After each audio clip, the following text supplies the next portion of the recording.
général Mayele a eu le courage, ça il faut le lui reconnaître, de dire au président Mobutu ce que les autres généraux n'osaient pas dire. Lors de la chute de Kinshasa en 1997, plusieurs rumeurs faisaient état de rôle décisif, joué par le fameux service secret des hirondelles rwandaises qui avaient infiltré la RDC comme des maîtresses de plusieurs autorités du régime de Mobutu. Pour plusieurs Congolais, cela était plus de la fiction que la réalité. Mais il y a peu de temps au Canada, une espionne rwandaise du service secret des hirondelles rwandaises a été arrêtée.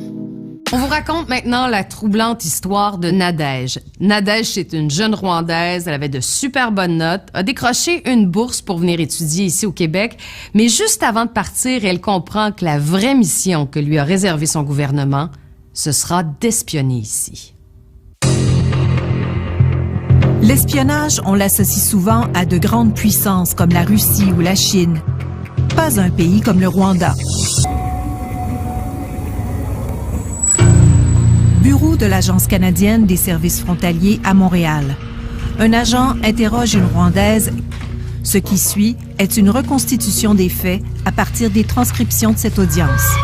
Je suis ici en tant qu'agent d'exécution de la loi pour l'unité sécurité et crimes de guerre. La Rwandaise, que nous appellerons Nadège, affirme être une espionne et l'agence enquête. C'est à quel moment qu'on vous a dit, à partir de maintenant, tu t'en vas espionner des personnes et on veut tel renseignement? En 2010, je devais espionner un homme dans le but de chercher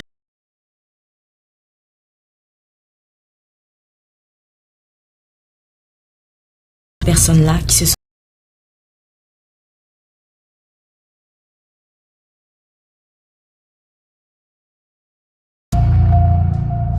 Comment vous avez fait votre travail? Nadège est interrogée sur les moyens qu'elle prenait pour remplir sa mission d'espionnage. Moi, arrivée ici, j'allais dans les réunions de la communauté rwandaise, dans les fêtes. Combien de fêtes diriez-vous? 5-6. 5-6 fêtes, OK. Et donc, c'est lors de ces fêtes-là que vous posiez des questions pour trouver les parents? Oui. À l'agent des services frontaliers, elle raconte avoir suivi le jeune homme et même réussi à lui parler au cours d'une des fêtes rwandaises. Ils sont envoyés par le gouvernement rwandais qui leur veut du mal. Est-ce que vous aviez des contacts avec quelqu'un au Canada sur votre mission? Oui, j'étais en contact avec un représentant du Haut-Commissariat à Ottawa parce que c'est lui qui était chargé de recueillir les informations.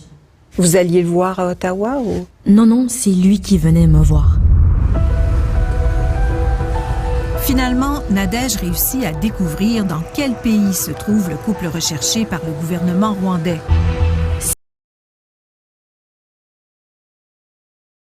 On cherche les gens qui sont à l'extérieur du Rwanda.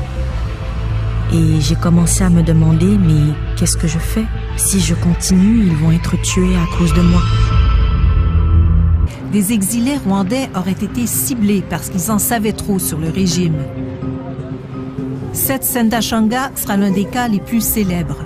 En 1996, cet ancien ministre rwandais est réfugié au Kenya lorsqu'il est contacté par des connaissances. Elles affirment vouloir lui remettre des documents importants. Donc quand il a eu cet appel, il est parti les voir et arrivé là sur place, il s'est rendu compte très vite qu'il est tombé dans un piège. Je suis rentré dans ma voiture, j'ai ouvert la fenêtre et je commençais à faire fonctionner le moteur que j'ai vu le jeune homme sortir un pistolet et me tirer à bout portant. Et la balle qui était destinée à ma tête n'a finalement touché que mon épaule ici.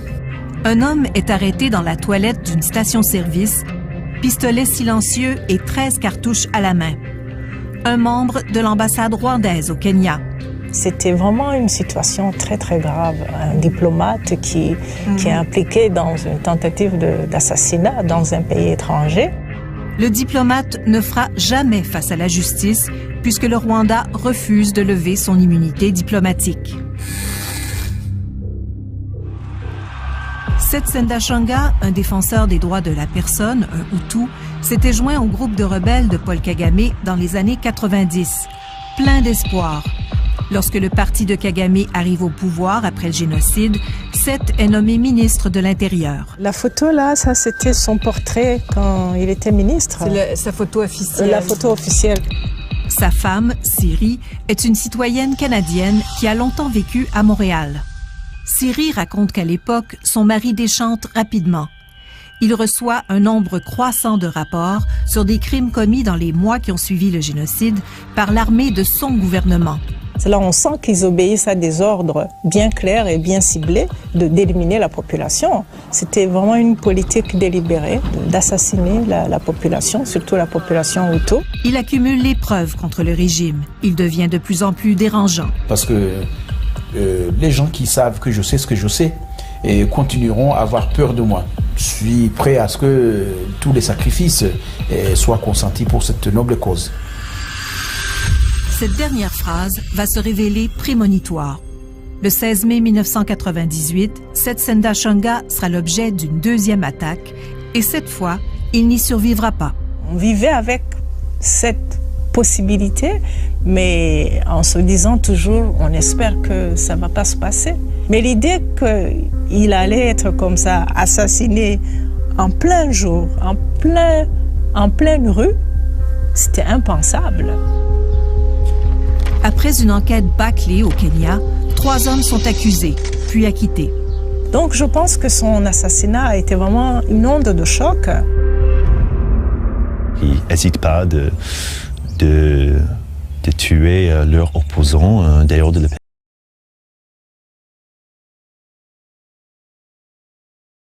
Modj et son organisation ont dû quitter le Rwanda en raison de leur critique du gouvernement rwandais.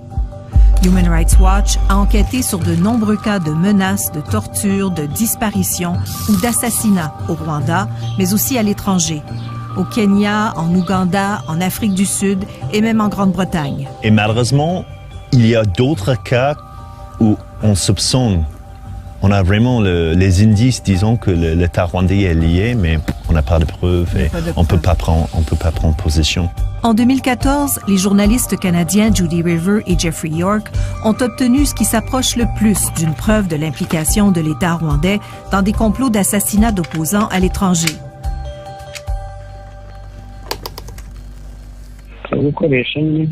Il s'agit simplement de te procurer les armes et de faire le travail.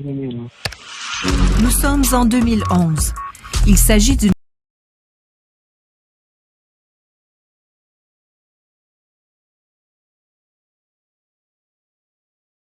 réfugié en Afrique du Sud.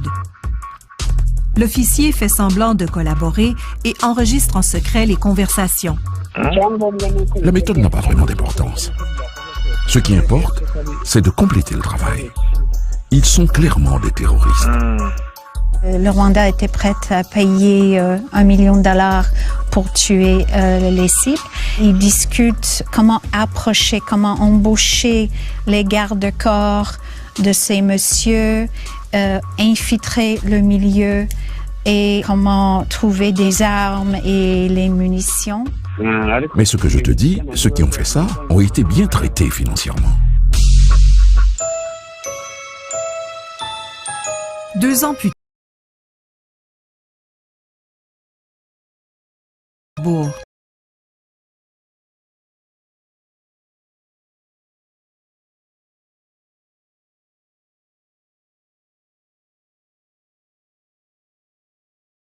à cet assassinat, le président Paul Kagame tient ses propos troublants.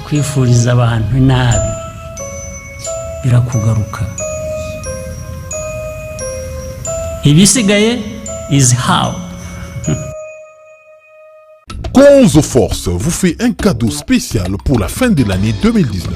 Maintenant, vous pouvez commander un sachet test de Konzo Force à $0. Je dis bien $0. Profitez aujourd'hui de cette offre très limitée sur zondo.congomikili.com. Une offre à ne pas manquer. Passez votre commande gratuite et profitez de la livraison express aussi en promotion à seulement $2. Premier arrivé, premier servi. Konzo Force, le secret du plaisir dans le mariage depuis l'époque de nos ancêtres.